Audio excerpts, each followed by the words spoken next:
अगर तुम हॉस्टल में रहते हो तो ये कहानी सुनने से पहले एक बात याद रखना।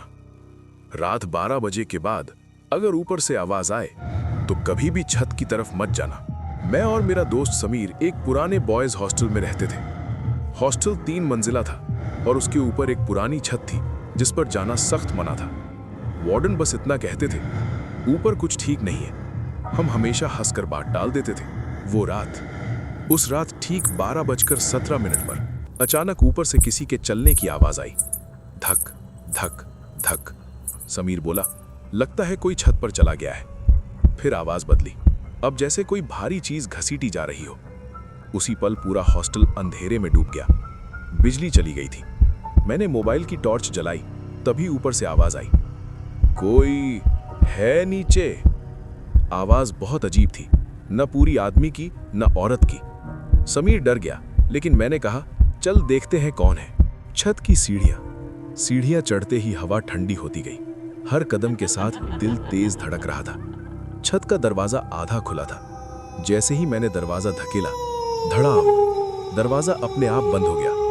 पूरा सन्नाटा।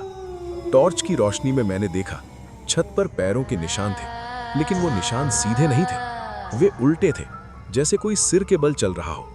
समीर की आवाज कांप रही थी, ये इंसान नहीं हो सकता। सांसों की आवाज।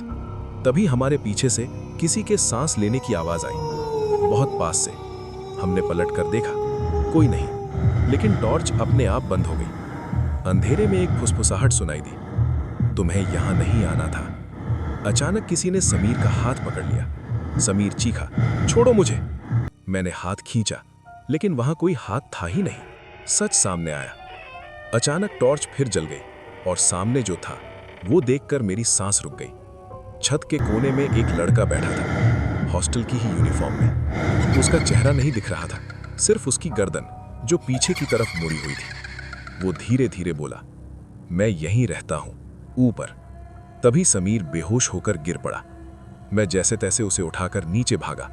अगली सुबह वार्डन ने बस इतना कहा, समीर 2016 में छत से गिरकर मर गया था। मैं सन्न रह गया, लेकिन वो तो मेरे साथ था। वार्डन ने मेरी आंखों में देखा, बेटा, कल रात हॉस्टल में तुम अकेले थे। और तभी मुझे एहसास हुआ, जिसे मैं समीर समझ रहा था, वो कभी जिंदा था ही नहीं।